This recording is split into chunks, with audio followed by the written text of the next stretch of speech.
Good evening, and this is KG, and you listen to another podcast by Just KG. Let's get right into it. I'm sore, I'm tired, I'm old, turned 40 on March 14th, and I think my body aged 8 years in the span of 4 or 5 days since that 40th birthday. But let's get into it. Thank you, as always, for listening to the podcast. It may not be very long today because I may have another one in a few days with an invitation to the podcast listeners to hit me up on email or Twitter to attend Tuesday, March 27th, Guy V. Lewis Award banquet ceremony at the Bayou City Event Center. So we'll see how that all plays out. Got a table. We have media table. If you have a separate media table, I may have as many as 9 seats available to the listeners. So we'll see how it all plays out. The press release has been sent. The finalists have been announced. There won't be online voting this year. I apologize for that. We'll take care of that for the fan voting next year. But the coach got the ballots. Players got the invitations. So looking forward to making this first one as good as possible and making the future ones better as each year moves along. As always, there's more info on the Guy V. Lewis Award website. There's links to it on my website, HoustonRoundballReview.com. Go to that website, see links on the homepage, GuyVLewisAward.org. You can go there directly or go to HoustonRoundballReview.com. There's one Houston area team still playing college basketball, and that is Coach Ben Braun and his Rice Owls. They're not in the NTA. They're not in the NIT. They're not in the CBI.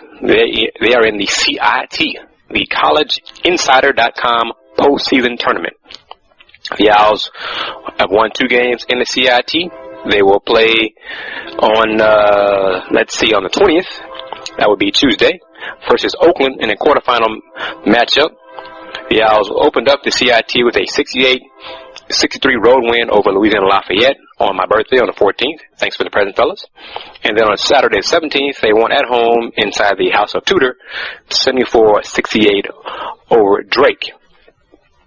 The Prairie View A&M Lady Panthers had their one-and-done annual event to the NCAA tournament. They lost their first-round game in Bridgeport, Connecticut versus the number 1 seed in that region, the Connecticut Huskies. It wasn't close, as you would expect. Connecticut won 83-47, but it does not diminish Coach Toyelle Wilson and her team's fine season, 17-16. They won the SWAC tournament.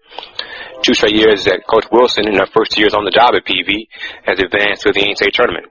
So kudos to her. Prairie View has reached the NCAA tournament 4 out of the last 6 years. Let me say that again. Prairie View has reached the tournament 4 out of the last 6 years. That's better than Rice. That's better than U of H. That's better than TSU. That's better than HBU. Prairie View A&M is in the Houston area is the probably best women's basketball program in the Houston area. I'm not going way up to 90 up to 100 miles and counting Texas A&M in this discussion. But we're counting Prairie View, TSU, U of H, Rice, Houston Baptist. Prairie View, 4 trips to the tournament in the last 6 years is better than everybody else. Which brings me to a point.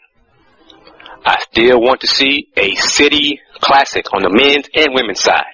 I want to see Rice, U of H, PV, TSU, HBU, toss in San Houston State, mix it up every year. Have it at the different host schools rotated year in, year out. Let's generate some interest in basketball in the city of Houston on a college level. Let's keep more of this talent in the high school Houston area at home, at those schools, instead of going outside of the greater Houston area and playing somewhere else. It seemed like a win-win to me personally. I know a few coaches are for it. I know a few coaches are against it because they're afraid to lose to the quote-unquote lesser schools in the area. Well, personally, if a rising tide raises all boats, if all the programs improve, then everybody wins. And it doesn't do you any good and right now it's irrelevant because there's not a great Houston area basketball team. The Houston Cougars men's team can't call themselves great. They can't look down on anybody in the Houston area. They can't look down on TSU or Prairie View or anybody else. What have they done? One trip in the last 25 years to the tournament. Realize who we are. We need to get better as a city on a college level and going up to Prairie View, going up to Huntsville, Sam Houston State. We need to get better overall, increase the attendance, increase the interest in the Houston area college basketball teams. There are more high school playoff games that are better attended than the college games in Houston, Texas. That needs to change. The coaches don't seem to be willing to do that. I know Prairie View and Lady Panthers want to play the University of Houston Cougars. Hasn't happened yet. PV and Rice have played the last few years. I want to see PV play Rice at Hawthorne and on the Hill. Need to generate interest in both areas. Let's get that done. Let's work to make that happen. I'm tired of excuses. I'm tired of going outside of the city limits, state limits, playing teams that fans don't know anything about, that fans don't want to see. Build up interest here in town. It can be done. It should be done. The Great Five, the Big Five in Philadelphia with Temple, Drexel, Villanova, St. Joe's. I'm forgetting one, and it'll come to me later on. I'll tell everybody I'm old. Those 5 teams play each other year in, year out. It's part of LaSalle is the other team, I believe. It's part of Big Five basketball. It's huge. It's history. The programs look forward to it. Why can't we do that here in Houston? Call it the City Classic, the Space City Classic, which has been already taken, I'm sure, but there's got to be a way to make it happen. On the Rockets, I'm shifting gears on the NBA front. Rockets are struggling without your starting backcourt. Of course you're going to struggle. Even with Wimpy, Kevin Martin being injured and not playing well all year. But when he's focused and interested, Kevin Martin is a scorer. And right now without him with his shoulder problems, the Rockets miss his offense. Their defense overall is much better without him, with Courtney Lee playing more minutes. But Kyle Lowry is out with a bacterial infection. 2 to 4 weeks. Bill Borrell said on Saturday's broadcast of the Rockets-Clippers game that the Rockets hope to get Kyle back in time for the playoffs. That's a lot more than 2 to 4 weeks. So we'll see how that all plays out. Clearly, I wish Lowry a healthy recovery, not necessarily just a speedy recovery, but a healthy recovery. That's the most important thing. Same for Kevin Martin. Maybe with his time sitting out, Kevin Martin can get over his pouting and become a better basketball player when he returns from his shoulder injury. Rockets waive Terrence Williams. Terrence Williams cut himself. He practiced hard for a while. Kip McHale gave minutes in a game. Then he decided to miss practice the next day. You're not a professional. Stop blaming everybody else for your problems. Man up. Realize you're to blame for your current situation. Make amends. And if you want to be an NBA ball player, do something about it. Rockets open up a homestand, 4-game homestand on Tuesday versus Kobe and the Lakers. Rockets have 6 or 7 at home. But the 6 of those home games, not easy. It's not going to be gimmies for the Rockets win these next few home games. They got Kobe on Tuesday, the Warriors on Thursday. I believe the Mavs come up on Saturday, and then the easiest one of the few games is probably the Kings on Monday. But it's right there. The Rockets are a half game ahead of the Phoenix Suns, holding on, clinging to that 8th and final playoff spot. Rockets traded for Marcus Camby and Derek Fisher. Already waived Derek Fisher. They got Camby to shore up the defensive rebounding and defense period, and interior shot blocking, which has been just ridiculously horrid all season long. Teams have attacked the paint and scored more points in the paint against the Rockets than I've seen in a long time. Hopefully Camby at 38 years of age can provide some defense and shot blocking, which that's what he does, and shore up that gaping wound that is a donut. And that's even with Sam Dallenberg playing well once or twice a week. So we'll see how that goes. The Rockets they're just teetering. Trade deadline is passed. They got a first-round pick in the deal involving Fisher and Mavericks and Lakers. So that adds to their stockpile of draft picks. They got youth. They're getting a little older with Marcus Camby on the squad. They unloaded Hasheem Thabit and Johnny Flynn, waived Terrence Williams. So they got rid of some guys who weren't part of the rotation, and they got something in return for them. So in that sense, kudos to Daryl Morey for getting something for basically nothing. But Daryl Morey tried to acquire Dwight Howard for the Magic before the deadline. Tried a lot. Didn't get it done for whatever reason. The Rockets were willing to acquire Dwight Howard and just have him for the rest of this season. Basically, rent Howard for the rest of this season.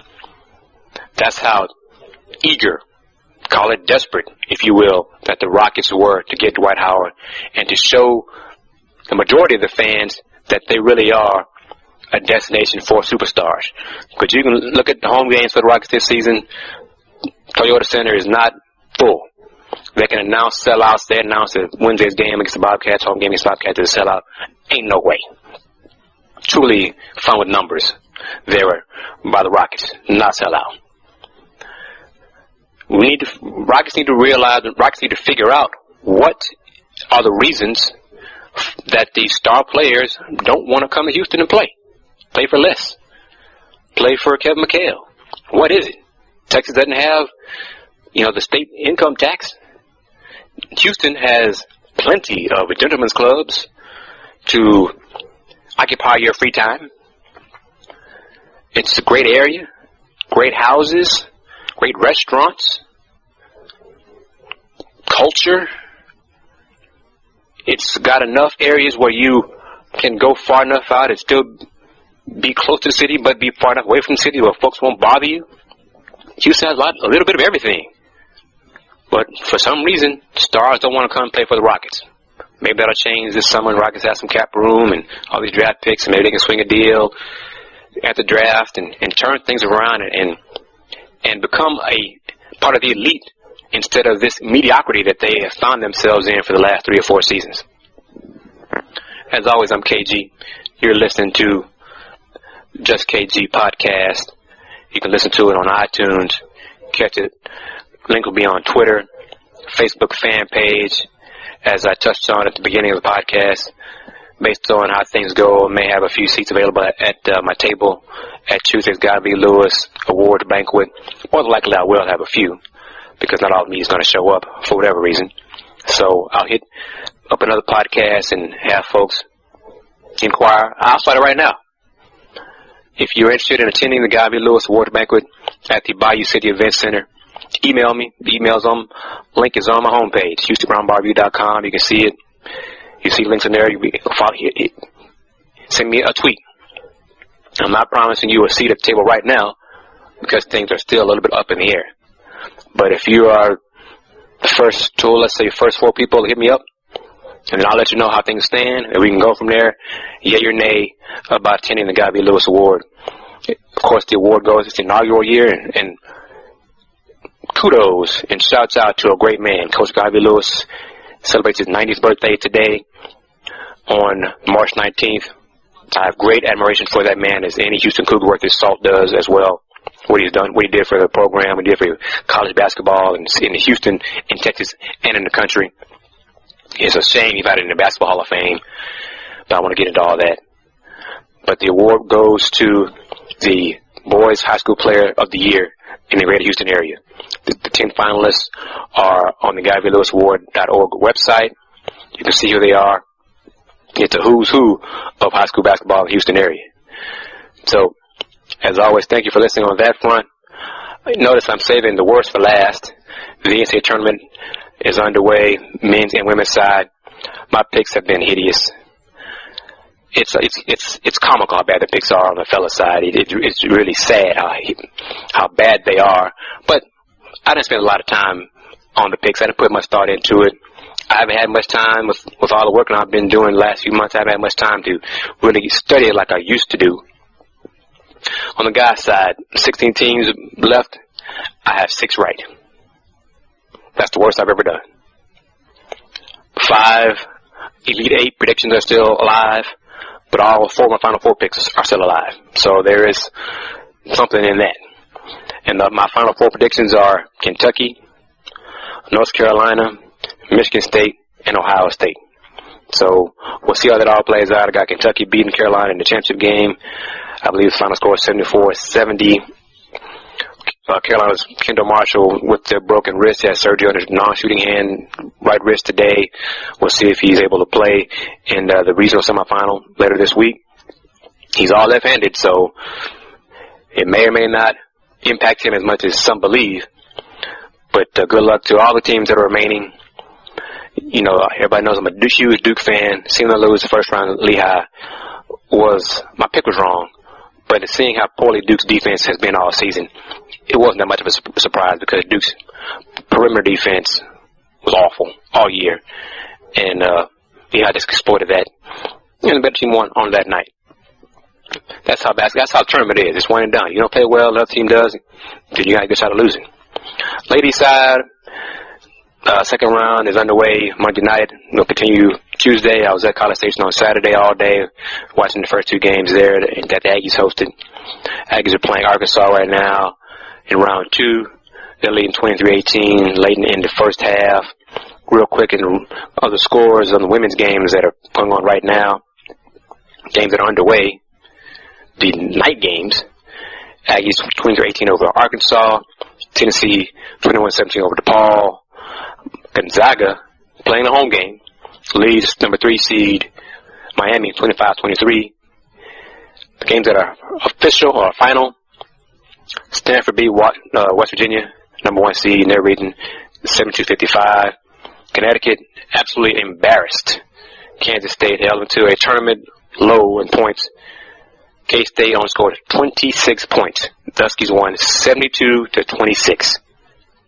26 points. That's a Big 12 school. 26 points in a 40-minute basketball game.